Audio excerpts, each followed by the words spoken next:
Happy Monday! We're back with another episode of Go FUD Yourself, and it is, of course, the weekend news roundup. Today, it's actually the ultimate weekend news roundup. Not sure what makes it ultimate relative to the normal just roundups, but we'll have to see. Actually, the news this weekend is pretty interesting, so maybe that's why. All right, it's not just the SEC, and it's not just Ripple. You know? What are we talking about? Well, we're going to talk about some new stablecoin concepts coming over to Abu Dhabi. We're going to talk about other regular utility of blockchain and telecom and what's going on there. Liquid staking is blowing the holy heck up, so we'll talk about that a little bit. And maybe that's why the crypto market surged 4% over the weekend within 15 minutes. And then, geez, yikes, calm down. Huh? You're so loud. You can hear that? Yeah. And then FTX, there's more FTX. I wish we could just have a day. Yay! I love talking about it. And we'll roll up on a couple of new announcements that are a little bit from the crypto world. So Chainlink and ANC and Google Cloud and Polygon. Whoop, whoop. All right. Well, that's exciting. Just a quick reminder, we're a live show Monday to Friday, 12:30 p.m. Eastern. We're on all the major venues. We don't commercialize this. Nobody pays us to do the show. So please No one would pay us to do it. No one would pay us. They might. I don't know. But we wouldn't take it anyways. At least not for the time being. So help us get the word out there. Like, share, subscribe, please. Bookmark us on Twitter or X if you're on there. Also, shout out to our friends at Krypton. This is how we commercialize this thing.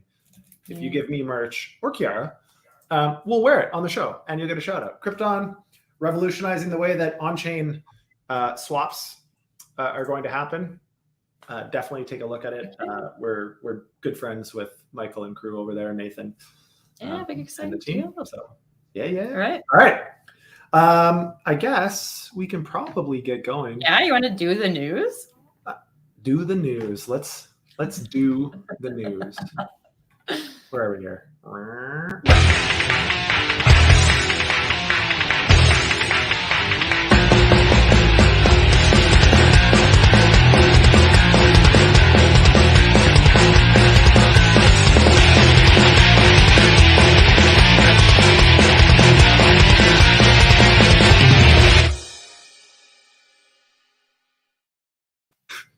Nailed it.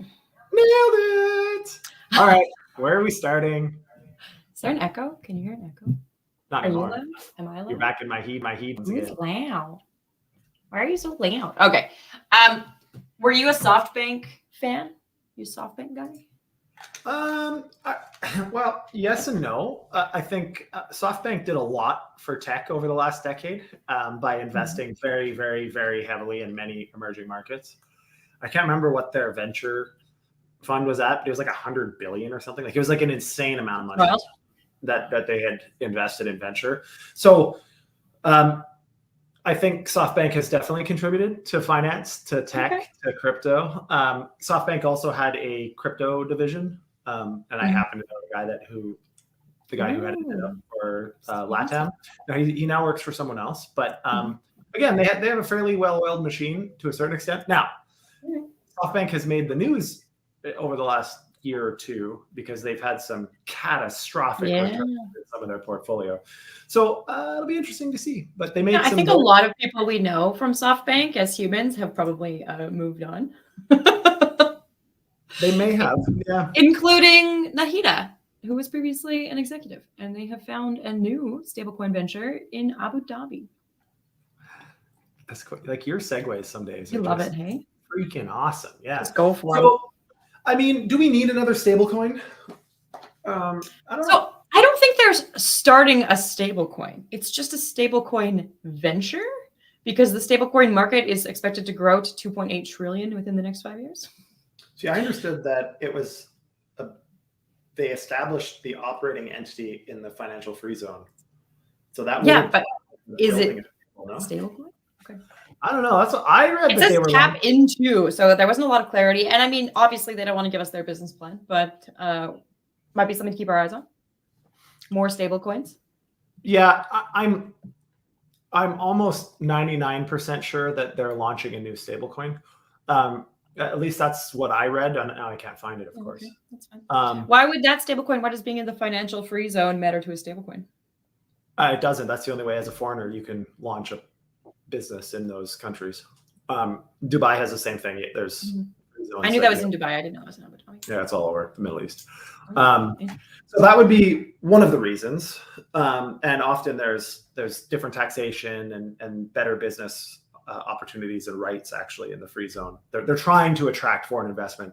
And by doing so, you can own property and you can do all this other stuff in the free zone without the complication of citizenship and all that nonsense. But anyways, I struggle a little bit with the like new stablecoin thing because it's all but been confirmed that most global regulators are not open to accepting algo stables, which I think is where a lot of the actual promise lies for the future, is programming a new version of money.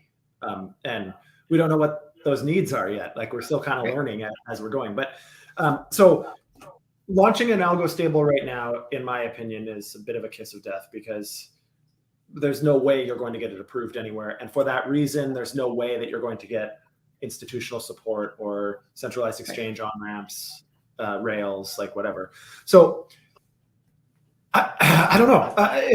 I wouldn't mind seeing more stable coins denominated in different currencies. So like Euro C, I think that's amazing.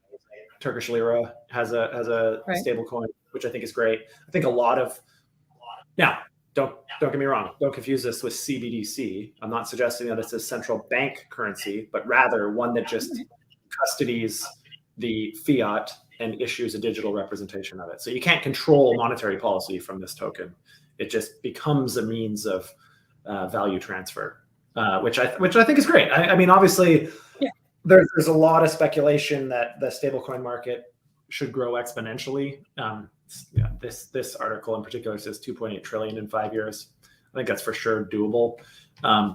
One of the most liquid and largest volume market in the world is Euro USD, the Forex market. I think once we have enough volumes of stable coins, this makes Forex orders of magnitude less challenging to manage and currency exposure. You can do so much with risk mitigation via blockchain and composability. So anyways, all of that to say, I'm a big fan of new stable coins. There's not a whole lot of information about this one, as is evidenced by you and I both having different opinions on the article. But SoftBank being involved, I think we need to see groups like Noble, like Circle, like SoftBank. Well, SoftBank isn't exactly involved. It's just an executive of SoftBank, right? They do have a partnership though with Hong Kong's DRAM Trust, which is great. That's a fairly big institution. So, I mean, we'll have to see. I'd like to see more stable coins. I don't think we need a whole bunch of the same shit. Like any more US denominated stable coins makes no sense to me. We already have USDT and USDC, both of which with a fairly high level of confidence now are actually custodying the underlying assets. So yeah, we'll have to see. All right. Having said that, this next one is surprising to me. When I read this, I was like, is it? Yeah, because VeChain is kind of done nothing, really. There's so much hype. Well, they have a great press spin then, because if you look at any of those articles, it's like VeChain's rise in blockchain. I mean, it's possible that I could have just been ignorant also. Like, I mean, they've been in the narrative a lot over the last few years, but they never really did anything. And then all of a sudden they come out at a Las Vegas event saying that they've got partnerships with AT&T, T-Mobile, and Verizon. All of the major carriers in the US are selected VeChain. I need to say that I tried to find genuinely. I tried to figure out what they were partnering on. Like, is it file management? Is it payment management? Like, what's kind of the first thing? And there isn't a lot of information about what the partnership's actually going to focus on. It just says forefront of blockchain innovation in telecom. So maybe they don't know what it's about. The collaboration focuses. This is a quote. The collaboration focuses on innovative solutions for telecommunications. So essentially, could be anything. Anything. But VeChain, when they were announcing this, they were talking about sustainability a lot and how blockchain is going to be more sustainable, which is also kind of an interesting PR spin because historically blockchain gets a bad rap for being less environmentally friendly. Yeah, I mean, I just don't understand what the draw is for VeChain. I mean, it is an enterprise-focused platform, but that doesn't actually mean a hell of a lot until the tooling is there. Like, what makes it enterprise-focused? What makes it a better enterprise platform than Optimism or Polygon or an Avalanche subnet? I don't know. Well, it might be their partnership with BCG, Boston Consulting Group, is exploring the blockchain solutions for telecom with VeChain. So to me, this is almost a nothing burger. This is like VeChain and some carriers talked about the blockchain once. And they've decided they're going to explore collaborative opportunities together. Haha, partnership. But I mean, I think there is a lot of opportunity, and I love to see industry coming to blockchain to say, hey, we're hearing a lot about this. We don't really understand, but it could make our business a hell of a lot more efficient. Can we look at it? And so I also, as we see it get regulated and what have you, and I know a lot of that is crypto specific, but as we see this become institutionalized, we will see a lot more of the utility of blockchain generally, as opposed to just crypto. Yeah. I mean, Boston Consulting Group is kind of like hiring them to assess blockchain. It's kind of like hiring the blind to lead the blind. It's super strange. BCG has like zero presence in crypto. Granted, some of the smartest people in the world work there, obviously. I'm sure they can figure it out. I'm sure they can figure it out. But it just seems a little strange. I would have thought it would have made sense to hire a crypto native consulting firm to find the best ecosystem. But anyways, all good. VeChain, check them out. Probably worth watching. I've had no reason to pay attention to them until today. This moment. Not financial advice. I'm not investing. I'm just going to be paying attention to see what comes of it, because it's kind of cool. It could be the spark that maybe telecom is how we onboard millions of people to blockchain. I don't know. Maybe it's like how you seamlessly without them noticing. It could be the first step of getting all the it could be the way to get everybody to test it out. I don't know. We'll see. Yeah. So the next few are mostly about the actual wild boom, like mini boom that we saw in crypto over the last week and weekend. The first and foremost being liquid staking. Liquid staking has really taken off. People are stoked about liquid staking. Yeah, I think this is being, liquid staking across the whole landscape is being conflated, I think, in this. Okay. This is an ETH liquid staking thing. ETH liquid staking is going bananas, but liquid staking on most other chains still dead. Isn't going as crazy as ETH. Because fair. Well, there's a whole host of reasons. A few of the other chains have had rocky bear markets in general for adoption and TVL and all of these things. ETH is also an underlier, the asset itself, that there's more data on. It's much deeper liquidity. A lot of people understand the long-term value accrual of ETH. So there's a lot of things, I think, leading to that. But to make a long story short, people are starting to really understand the capital efficiency gain by liquid staking while still maintaining exposure, long exposure to the asset. So it's great. I think the bear market plays into this too. People weren't sure what to do with the assets they're holding. They don't necessarily want to dump those assets. They still want to feel as though they're managing those assets, and then an option like liquid staking comes out, right? Well, and it's real yield, which is exciting too. I think I talk about this a lot on liquid staking spaces and shit, but it continues to create more and more real yield, baseline value accrual. You could make so many subsequent sophisticated products on top of liquid staking derivatives or tokens, not derivatives. And so there's just a lot of really cool things that can come here. And I think people are starting to realize there's a lot more development happening around, second and third order use cases for liquid staking assets. So great. I'm a big fan of this. I do want to say that according to this article, I did not fact check this, Lido is huge. So they're saying that there is 20 billion locked up in ETH liquid staking, and Lido accounts for 70% of that. Yeah. Lido. Wild. Yeah. Lido built a good product at the time and then evolved it. So their product was inferior for a while, but they were very, very deep in already, upgrading the version to decentralize more and to do some other things. And so they've done a really good job of capturing the leading pole position and then maintaining it, which is great. It's kind of one of those scenarios, in my opinion. And again, we don't really know this because it's new, but it's probably one of those scenarios where the winner gets most. Mhm.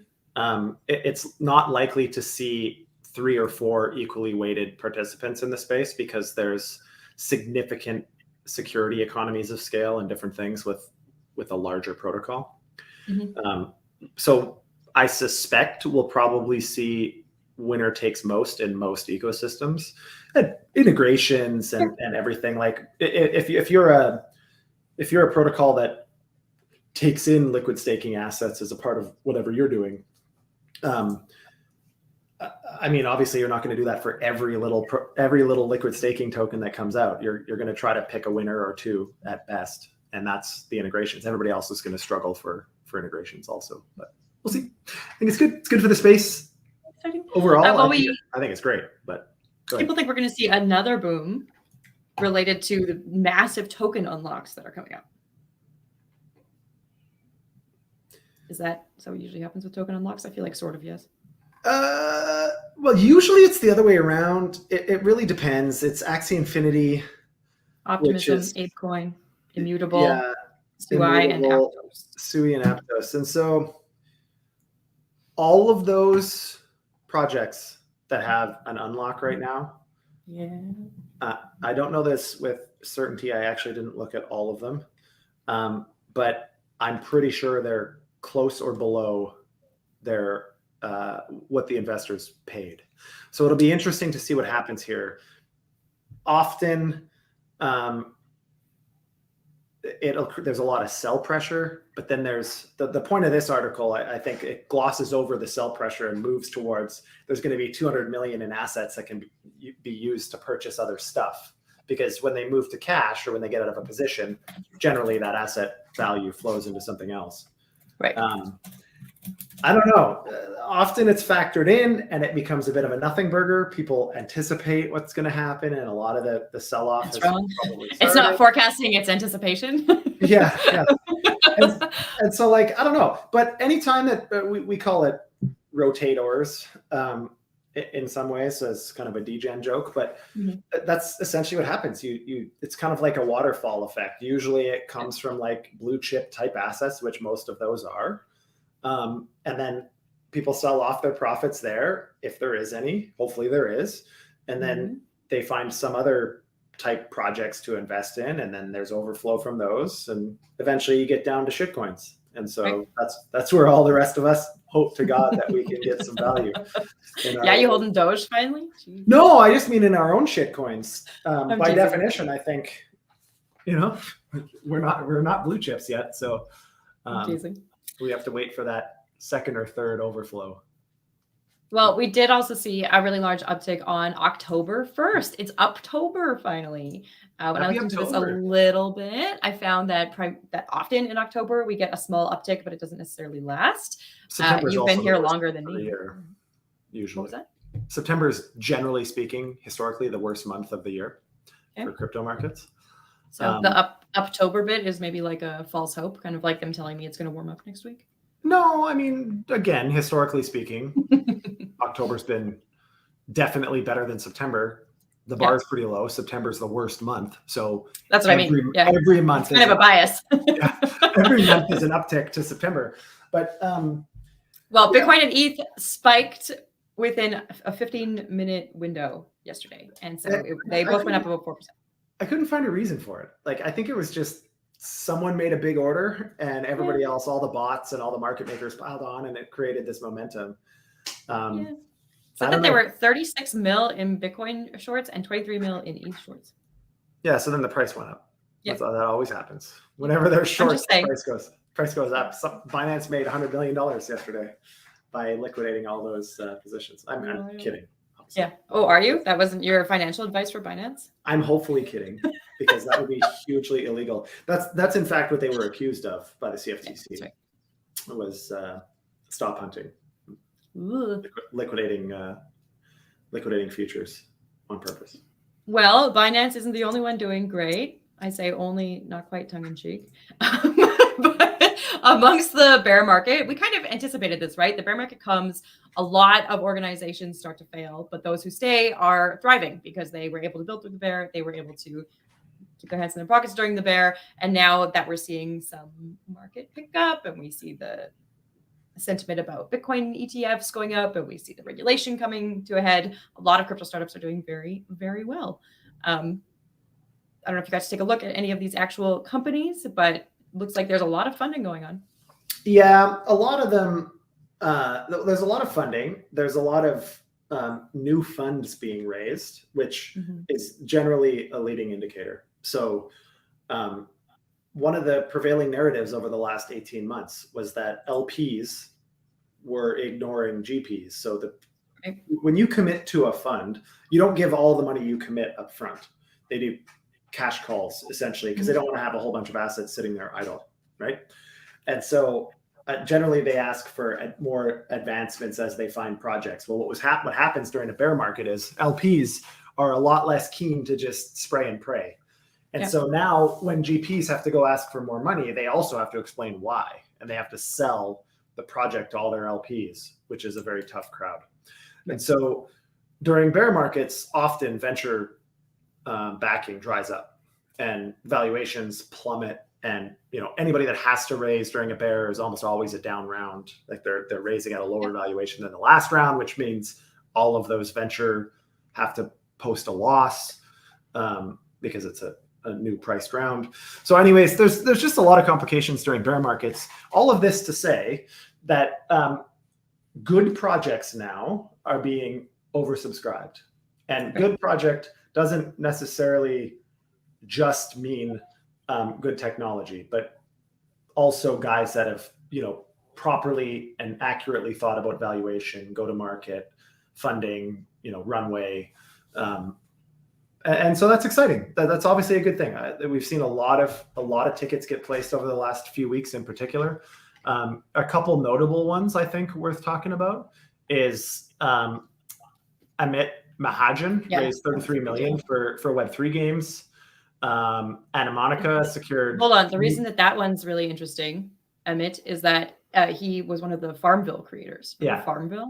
I was getting there. God. But Farmville was really what revolutionized pay-to-play mobile gaming, and so I'm not surprised he got 33 mil. I mean, some of these people, like, you got to take it with a grain of salt. A lot of these are serial entrepreneurs. Blockchain Capital allocates 580 million for gaming and DeFi.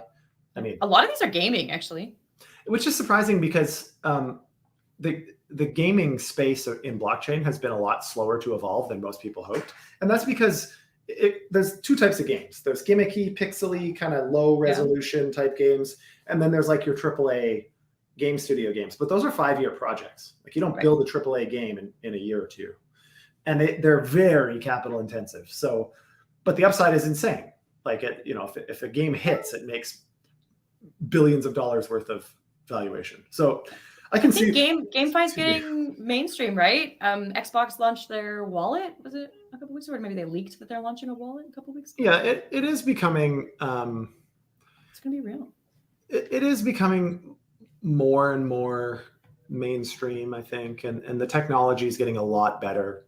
Groups like Immutable and others that are essentially building tooling for gaming developers makes a hell of a lot of sense. Immutable is really cool, actually. If you're not familiar, take a look. But we probably don't need to spend a whole heck of a lot more time on this one. But yeah, I think it's definitely interesting. There's some startups that are doing well. One final point on this. I think every cycle that I've been a part of in the space so far, generally speaking, the winners in that cycle, like the real winners, the sustainable winners, were the ones that built through the bear. If you look at the last cycle, I mean, that's your Compound, Aave, Curve, Uniswap. Anyways, those types of protocols and projects. So I think again, we'll see a lot of that happening this cycle, hopefully. And there's some great teams building right now, so I'm optimistic. All right. Well, I mean, that's market movement for today. Do you want to talk about FTX? Are you ready? Yeah. So tomorrow they pick his jury. Exciting. And then October 4th it starts. Yeah. And there's I think they said it's going to be 6 weeks or less, right? Is what they figured. They said that. I don't know if I believe that. I mean, It seems to me to be a pretty cut and dry case, but Yeah, but I feel like his lawyers are going to drag it the holy heck out. We're going to have like surprise witnesses. It's all going to be on TV. It's going to be very like Depp Heard or something. Anyway, that's not in the news today. What's in the news is that the FTX hack, which was, I believe, November 2022, so almost a year ago, one of the accounts that believes to be connected moved $8 million this weekend. they moved ETH to Bitcoin via Thorchain. Interesting. So there was a lot of speculation that this was actually FTX hacking FTX to remove some assets from the inevitable run on the bank, so to speak. Yeah. No one has ever really figured out the answer, which to me is kind of surprising. This seems like something, it was a huge hack too. Like No, to me, that means conspiracy. To me, that means they didn't look for them. Like it was $600 million. Like that's by far one of the largest hacks ever in the space. And now an argument could also be made that someone who had a bunch of money at FTX who had gotten refused when they were trying to withdraw, if there's enough money there, motivations, like there's a lot of people that could have had that motivation. I mean, us included. We could have had that motivation too. We had, I think, $500,000 on FTX. Would I risk my life and freedom for $500,000? No, most likely not. Depends if I had a reasonable expectation of winning, then I might. Ooh. But anyways, I'm really not sure who did this or what, but I'm just surprised that no one really knows. And what do they plan to do with the money? Like, I mean, obviously it's been over a year. Well, that's part of why I wonder if it is an FTX job, because now it's like distracting, right? And it might also disqualify more jury potentials, because if they're picking the jury today and people need to be unbiased, then they need to have not heard the news and etc. And let's just throw a final news article out. It could actually be true. Also, throw a bunch of shit at the PR wires and disqualify a whole bunch of your jury. Yeah, it could be true. Yeah. I don't know. All right, last one. Okay, let's end on some good notes. We have two, but they're a little bit similar. So Chainlink and ANZ they're going to have a cross-chain asset transfer. This isn't a surprise from Chainlink. I mean, that's their jam, but yeah. So I think what they're trying to do here is they're trying to establish how, if you're a bank, how can you maintain your asset balances and values on multiple chains at once, and really understand that, especially from a compliance perspective. How can we maintain proper understanding and oversight that is auditable? And CCIP offers that through Chainlink. So this to me is amazing. Like every time I see like Chainalysis announce partnerships with different governments or whoever, or Chainlink has done a lot of this lately, where they've announced some fairly big, Web 2 type partnerships or major banking partnerships. In this case, essentially government/banking partnerships, which is pretty crazy. So I think it's very good. I mean, we're seeing some of these groups now, Chainlink being one of them, that are being taken seriously by institutions and are being respected. So that's a huge step. I'm super positive on this one.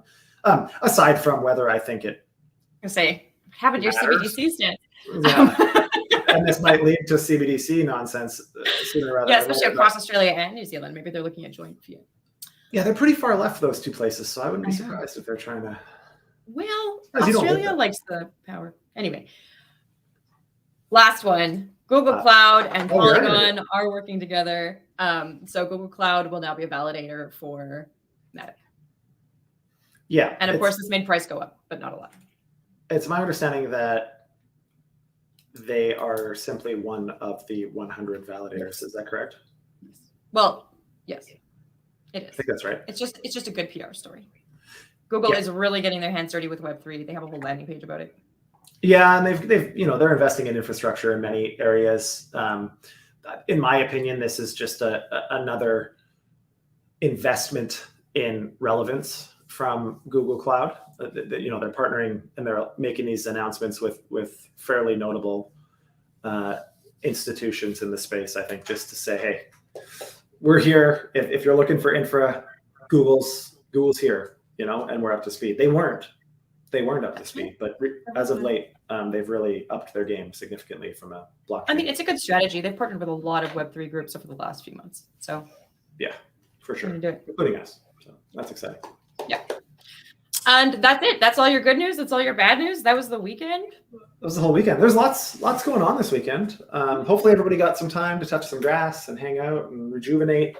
I did a lot of nothing yesterday. Honestly, like I did some work for a few hours, but that's about it. It was nice. Just laid around, kids laid around. It's beautiful. Nice. Yeah. All right. Well, with that, just a quick reminder, we are a live show Monday to Friday, 12:30 p.m. Eastern. Help us get the word all out. Our venues. Yeah, we're all over. Help us get the word out. Please like, share, subscribe. It really helps with our reach and helps get us in contact with new people. And that's it. We'll be back tomorrow with Taco Tuesday. Every Tuesday is Taco Tuesday now, which is hilarious because I don't really eat tacos. But yeah, we'll be back tomorrow. And with that, today, I say to you, Kiara, go FUD yourself. Go FUD yourself.